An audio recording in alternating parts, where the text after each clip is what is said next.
The introverted, intuitive, feeling, and judging personality, commonly known as INFJ, is the rarest among all personality traits. Although everyone is different and unique, according to Myers-Briggs personality types, people can be broadly divided into 16 categories. Since INFJs are very rare, a lot of people assume or try to prove that they are INFJs. INFJs make up about just 1 to 2% of the total population, and this makes them so special. However, since a lot of people may be trying to prove they're special by faking being an INFJ or just assuming they're one without taking the test, you might come across many more INFJs than usual. Here are 7 very common traits that can help you to understand who is and who is not an INFJ. Number 7, they're in tune with their own emotions. Before we go into the traits of an INFJ or advocate, there are a few aspects that we should know to understand how the mind of an INFJ works. Every personality trait uses 4 different cognitive functions, and so do INFJs. The 4 cognitive functions that they use are their dominant function, which is introverted intuition, their auxiliary function, which is an extroverted feeling, their tertiary function, which is introverted thinking, and their 4th function, or the inferior function, which is the extroverted sensing. If a person is more concerned about their own emotions before they make any decision and are inclined toward what they feel before considering the impact their decision will have on others, in most cases they are not an INFJ. This is because INFJs typically process using extroverted feeling when it comes to decision making. They will be more concerned about what the other person will feel or how their decision will affect the world around them.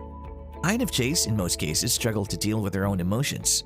The extroverted feeling cognitive function is not a great tool to deal with their own emotions, but it helps deal with others' emotions.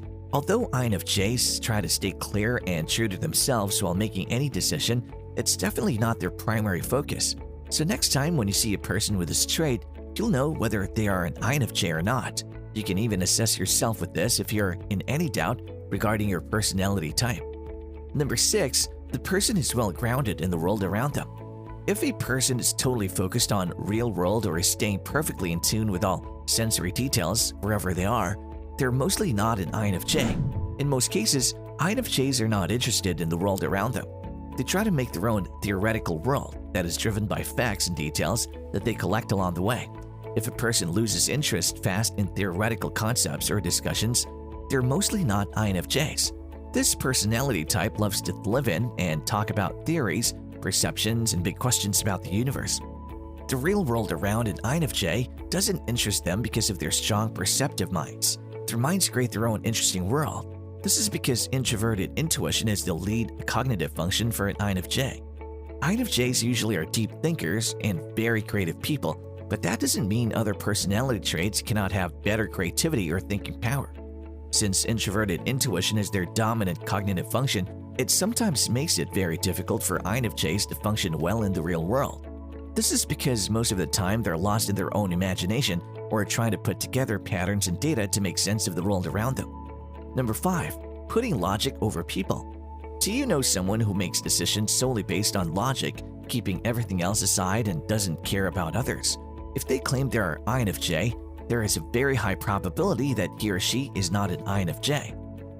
As we already mentioned, the extroverted feeling of INFJs makes them put other people's emotions before their own. Although INFJs can make decisions on the basis of their tertiary function, that is introverted thinking, they're most comfortable in using their extroverted feelings for decision making, as it's their dominant function. Just because INFJs put people before logic doesn't mean that they don't care for logic or information. INFJs are usually very sensitive about others, and if someone is not and claims to be an INFJ, that's a big red flag to start with. The empathetic nature of INFJs makes them so unique and lovable, and that is one of the reasons why a lot of people try to imitate INFJs or claim that they are one. Number 4, if they manage to be a loner all the time. Although INFJs are typically introverted people, as their name suggests, they're sometimes extroverted.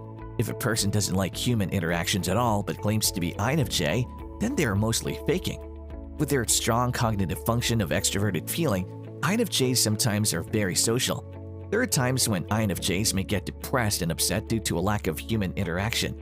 While they're introverts, they prefer meeting people on a regular basis and balancing it with their alone time, which is a very unique characteristic of any personality trait. INFJs love their alone time when they can be free from any interactions, and can delve into their own thoughts, but an occasional one-on-one or a small group human interaction is very much needed to keep them going. If someone thrives effortlessly in a big group, prefers interactions with multiple people, or is capable of speaking fluently in public, they're most likely not INFJs. If you come across someone who's like this and they claim to be INFJ, it is better to stay away from them. Number 3. Focusing on quantity over quality. A very common characteristic of a fake INFJ will be their focus on quantity over quality. Most people end up focusing on quantity instead of quality in most aspects of their lives, but it's totally the opposite for INFJs. Usually, the INFJs will be super focused on quality.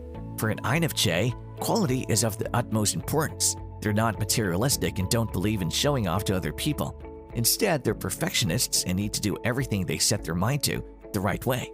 INFJs have a strong mindset about getting the best or nothing at all. The word mediocre is out of an INFJ's dictionary. They'll always try to find beauty in the smallest of things and will be optimistic about most things. Number 2. Not focusing on the future. Fake INFJs are likely to lose focus about their future, and that's a big indicator that they're not true INFJs. As you may already know, INFJs have an unwavering focus on their life goals and ambitions. They are highly ambitious, believe in perfection, and replay multiple scenarios to achieve the best outcome. To achieve their life goals, an INFJ can and will do anything possible, and definitely in the right way, as this personality always tries to hold the moral higher ground. This makes them stand out not only among people but also in life.